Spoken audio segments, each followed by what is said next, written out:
topic is upscaling for future mining operations in Africa. Like I said yesterday, I prefer to use colleagues, so nobody will call me a Methuselah. I'm going to talk about, I'm looking forward into the future where mining will be and the kind of knowledge that will be needed, to keep the mining operations going on. We've seen companies go under, companies like Kodak after over 100 years of operation, companies like Lucero's Ari. They used to be the topmost mining equipment manufacturer for many years. They went under. Now the challenge is how do we sustain mining in Africa, looking at the future. My presentation I've put up, these are the slides that I'll be showing. I have the context, the introduction, the context of what I'm going to talk about. Mining as of today, and future developments, traditional training and scaling, new capabilities that will be needed for the future, response structures, and then the conclusion. If you look at mining as it is now, technology is changing very fast. You've heard from some of the presentations that we've had. Yesterday we had a presentation on drilling, the level it is now. Where we were when I went into mining, like I said, it was just drilling a hole and getting a surveyor to pick the points, and we assume that the hole is straight. But now there are systems that show us that the hole is not as we see it. Now we are able to do a lot of analysis, and so mining is changing very fast. It's moving to a point where there's need for speed in making decisions and doing business. There are also new demands as to what we need to provide and make sure that we achieve our targets. The environment in which mining is operating is also impacted in the sense that the world is changing and everybody in there is affected. When I started mining, we just pick people from the street and we line them up without probably no training, and they're able to work. But today you probably need a degree before you can become an operator. So that's the level where mining is going. Operational methods have changed, and we need new responses to be able to keep going. So that's the context of my presentation. Now I'm looking at Africa. Africa is the second largest continent with a huge surface area of 30 million square kilometers. And it's full of minerals. If you look at a country like Congo, it's not surviving because of its mineral richness. And there are a lot of countries in Africa that are also suffering similar fate because we are so rich in minerals.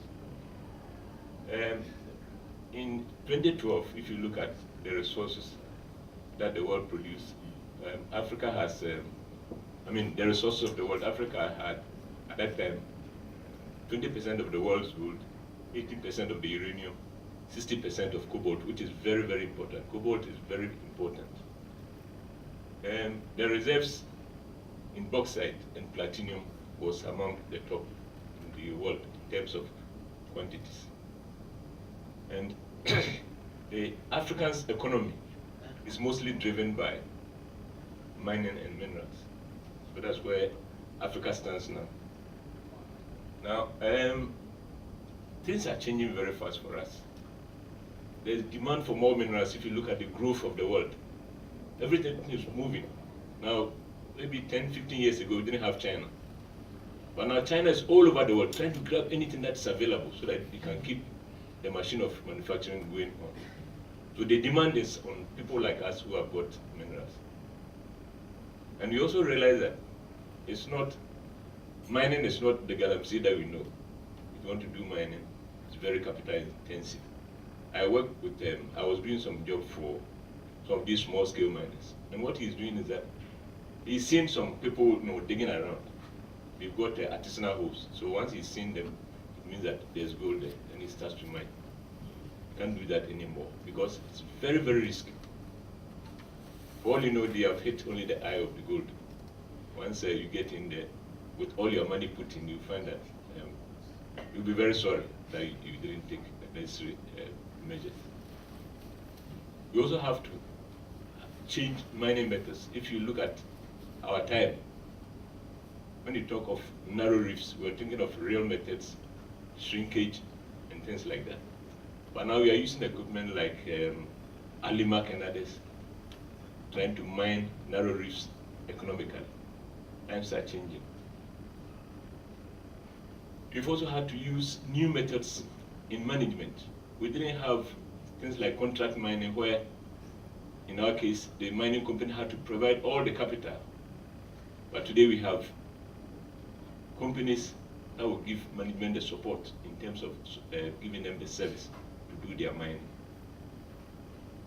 We also realize that cost is rising very high, partly because the world is growing. Areas that we thought had cheap labor is no more cheap. If you look at China, China is doing very well because of the level of their education and how much they pay their people. If you look at the Chinese system, it's kind of paternalistic approach where there's a father and a son. The father provides for the children, and the children make sure that they do everything for the parent. And in this sense, the government of China will provide like food, accommodation, and basic things like that cheaply. So if you happen to work in such an environment and they are being paid kind of low rate of peanuts, if I may use that word, you think that it's cheap. But now that the middle class is growing, they are demanding more. So there will come a time where China will not be as it is, because people are going to demand more. This will raise costs and so on. So this is also happening to Africa. When I can't mention the year, but when Sam Jonah did a presentation on how well Asante Gophers then was doing, the question that somebody asked is, are you working with slave labor? Because he thought that it was so cheap, the cost was so low. I cannot imagine that if you don't work with slave labor, you can work at that level of costs. It was because labor was cheap then. We were paid probably something less than $200 a month. And we were very happy then. But now times are changing. If you give me $1,000, I will still complain. But times are changing. It makes mining costs rise. Like I mentioned earlier, there's also need for technical demands as to how we do this. If you look at things like maintenance, it's no more the fitting job where you get a mechanic and you cut and weld, as we saw yesterday. Welding is not a joke. You just don't cut and weld. But that's what we used to know. A lot of technical things are coming in, which are putting demands on the way we do business. Now, we also had areas where we had huge quantities of minerals, which could be mined easily. Some of those minerals are gone now. We don't have them. We still have to work very hard, explore very deep, and treat minerals which are very difficult, not ores which are very difficult to get the mining. So that's also another challenge that we are having today. Now in the future, if you look at where the world is going, the growth of knowledge is increasing very fast. We have got internet. When you go on there now, there's so much that is going on. That's putting demands on the way we do our things. There are challenges out of this to the sustainability of mining operations. Now, when you want to define sustainability, there are so many sides of it. But I'm looking at how we can keep going, at least at the current rate, even if you don't grow, or not to go negative and die off. And I think that these are some of the things that the world is coming up with that we need to work on. Global knowledge. Economy is also high demand for technological workforce skills. You realize that the equipment that we are using, as we just saw, it's not anybody who can use these radars and so on that we're talking about. And for somebody to use it, he had to go through like 6 months of training to be able to do that. And there's going to be much more of that. In the future, I expect that for people to do anything in mining, you need that kind of high-level skills to be able to work. mentioned earlier, standard of living going high. We also realize that there's a lot of automation going on. Just a week or two ago, Alaskopco inaugurated a new equipment which will cut through the rock, doesn't use any blast. So if that continues, those of us who are in the blasting business will have to look at what we're going to do next. They're taking the mat off our feet, and very soon those jobs will not be there. And I can see that happening in other areas of mining as well. So we cannot continue with current knowledge and think that we will survive in the future world. You also know things like 3D printing, where things are just printed solid. It's no more flashy. We print solid things out of a machine. So spare parts and others, machine shops and others, we have to look at them. The world is changing them. Some of the equipment and the technology that are working is going to make safety very, very easy to manage. Like I said, in the case of the Atlas Copco machine, because it is cutting through the rock, the damage to the environment of the rock as compared to blasting is minimal, which means that the amount of support that we will do will also go down. The ventilation will improve in the sense that there will not be noxious gases around. Of course, there will be dust, but it will change the way we do our ventilation in underground mines.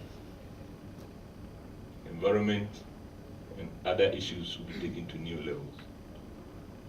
With all this, let's not have the fear that the world is coming to an end. There are also opportunities for all of us. The world is becoming smaller,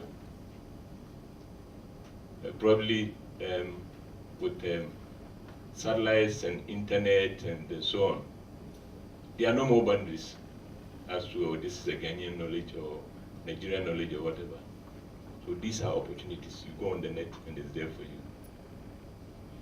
Capital will move anywhere because satellites probably can do a lot of exploration for us. And once it's up there, people can see what is there. People can make decisions because we are fast. Information is there. We have a lot of capabilities that will help us to move money, move people, move equipment. So these are all opportunities that are available. And that also makes free market forces work very well. It's not like where countries are constrained and so on. It allows business to go on. But that's where the world is going. Now, I'm looking at a situation where we get into that world and how would we survive with the human resource available. The current system of transferring knowledge is through the universities and polytechnics, professional organizations like we are doing, on-the-job training, work experience and knowledge sharing through the internet, a few more. I cannot list everything, but these are the basic ones that we use today to train people. The content that is involved in there is another thing. The new world will require new capabilities and complexities.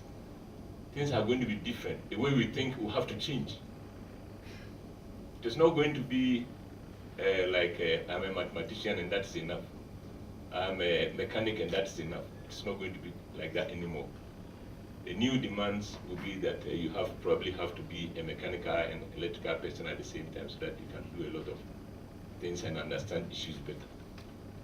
Operators may not just be operators, they have to be maintenance guys in addition to being operators. So there are a lot of things that are going to happen. You will not have lawyers saying that I'm just a lawyer. You probably have to become a mining engineer or somebody in such a field before you can become a lawyer. Otherwise, you will not understand the way the world is moving. So the boundaries of different disciplines are going to shift. When it comes to that, it means that the way we train our people also have to change. We need to start getting those concepts going forward. Our thinking process will be disrupted. We will have new disruptive technologies that will shock us if we are not prepared for it. If, as a mining company, we don't start to think of these things, the time will come and some of us will become like the Kodak and so on. I just want to share this so that we start to think ahead. The world is not going to be as it is. It's moving faster than when I started mining over 30 years ago. And I think that the rate at which it's moving so fast that my 30 years probably, maybe in the next 30 years, will take us quite close to mining on the moon, if I have not exaggerated. So, like I mentioned earlier, it means that we have to do things differently. We need to realize that the future is here. I say future is here in the sense that the thinking that we need to do starts now, and the effect that we will get will be somewhere in maybe 20 years. If we don't do it now, when the 20 years come, we will be found wanting, and we will be struggling to survive. There's also action required now in terms of the way we develop our curricula and various institutions to surmount the challenges that are coming ahead. When I went to secondary school many years ago, we were doing typing, and our typing teacher was a man. So we said, why you big man like this? We went to school, all that you went to do was to do typing. I didn't realize that there will come a time when I'll be typing myself. That was over 30 years ago, maybe 40 years ago. So that's where we are now. We have to start doing some of these things so that when the time comes, we are ready for the new world. Researchers will have to devise new ways for the coming new mining regime. Human resource development and skills will have to be reviewed so that we can work towards the future of mining. In conclusion, I think that the new technologies, if you don't start to look at them, will create dinosaurs out of a lot of the mining companies we have today. They will not survive. They will not be there. Just like we hear of dinosaur. Dinosaur is a very big, huge animal. At the time of dinosaur, when the other little animals were moving on because there was hunger, he felt that he was so big that hunger will never catch up with him. Until he became so weak that he couldn't move on, so they became extinct. So nobody should think that he's insulated from what's happening in the world, otherwise become one of them. As I mentioned earlier, we need to come up with new technologies and training schemes to prepare us for the future. We also recognize that countries will no more have borders in this kind of technology. There are no borders. New development trends and information technology makes country borders useless. Sustainability will depend on preparation of human resources and embracing technology to mine the world's minerals. Thank you.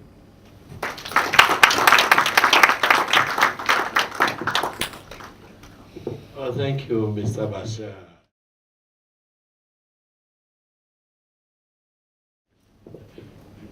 Yeah, so Francis also Mensah, formerly of Anglo Asante. Mr. Bash, as we all called him. It's a dicey issue in terms of this sustainability. Because let's assume that Sweden decides to mine,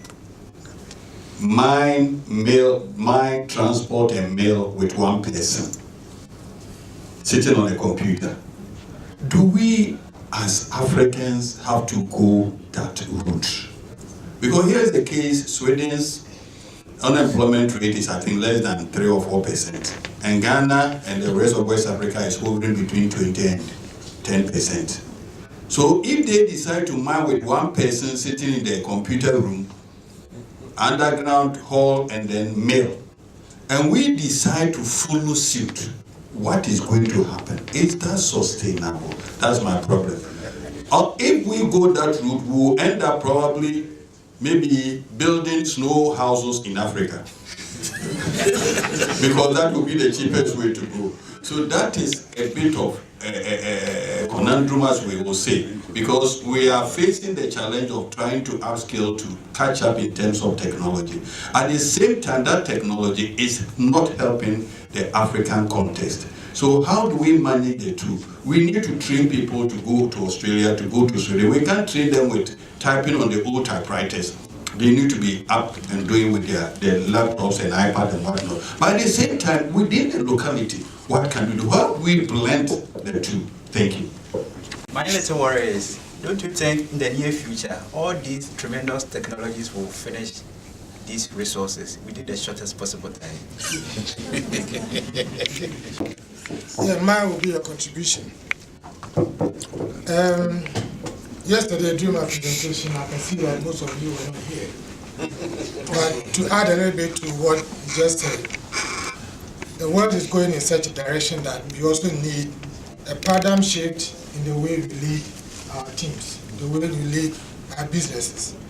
Yesterday, I presented a leadership model, which is called the lean leadership model. Let's look at that as well, and it will help us going forward to be very competitive in the industry. Thank you. Francis, what I'm talking about is that there are researches going on to send mills underground, in the sense that it is known that pumping is one of the cheapest means of transport.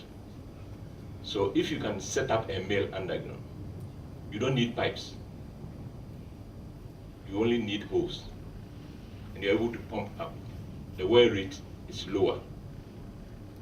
So the cost of using pipes and others is virtually nil. Okay, so the pumping up will reduce your costs. If that technology comes, and people are mining in the world without boundaries, minerals are becoming expensive to mine because the cheap ones that are outcropping all over the world is no more there. You cannot sit in Africa and claim that you don't have this, you don't have that. You have to change and come along. That's the point I'm trying to make. Coming back to Africa, I see as Africa moving forward, and Africa is one of the fastest developing continents in the world. If you look at the national figures, we are developing very fast. Maybe in the 30, of course, we are not going to be at para levels, but I believe that times are going to move very fast, such that a lot of the things that we are seeing today will not be the same. We need to build capacity. We need to give confidence to our people. We need to create avenues for more jobs to be created instead of all of us hovering around one job. It's very important that we understand that some of the jobs that we are giving our people are so menial that they should not be doing. But because we're in such a state that if you don't give them, they will not survive, so we do that. I don't think that that's a model that we want to profess. I believe we need to upscale ourselves, encourage our people, give them the strength and the power to come along with the world, and then let's see all of us move on. I think that is what I'm trying to tell us. Somebody is very much concerned at the rate at which we are going. We consume all the resources in the world very fast. There are people who think that way, and people are thinking of going to the moon to start mining. I don't know if you are aware of that. They are thinking of mining on the moon because they believe that the rate at which we are going to finish. Around the 1900, there was an economist called Malthus or something like that. And when you look at the way the world population was growing compared against the production of food, he postulated that, look, the way we are going, very soon people will go hungry. He didn't realize that technologies were going to change, agricultural systems and methods were going to change. It changed so much that the world was able to feed itself and even had surplus. So the point I'm coming up with, even as we go this way, there are still better ways of looking for more minerals. There are other minerals that are coming up and substitutions that are coming on, so that some of them that we are using today may not be needed going forward. So I believe that we will not finish the minerals, we will survive. I think the future world is more of electrical and electronics. Just last week, or was it last week? Last week, yes. Britain announced that by the year 2040, they will not want to see any diesel or petrol cars around. I don't know what they are asking for, whether they are asking for solar cars or electric cars, but at least it's an opportunity. Okay, if you go to Sweden, one of those their mines, they are using electric dump trucks. It's already there, but there's going to be many more of such examples, probably more efficiently running. So the world is moving. It's moving. Okay, thank you. No, thank you again for a great presentation. I guess, you know, this is something all mining companies and I think all people in the mining industry are thinking about. Where's technology going, how applicable it is, and I don't think anyone's got one right answer. I think more importantly, people are realising there are quite a few unknowns. One thing that is important, I think, but is upskilling. What you said there, and I think gone are the days where you just do some education and you don't do anything after that. Continual learning is almost becoming a bit of a necessity. I've spoken to a few mine companies and they've said training is so important for asset optimization. How do you get the best out of your asset? How do you get the best out of technology, the best out of your people? And you know, that's where technology helps a lot with training, online training, practical training. You don't have to send people over or bring people over. It's an option, but you've got all these other different scenarios as well.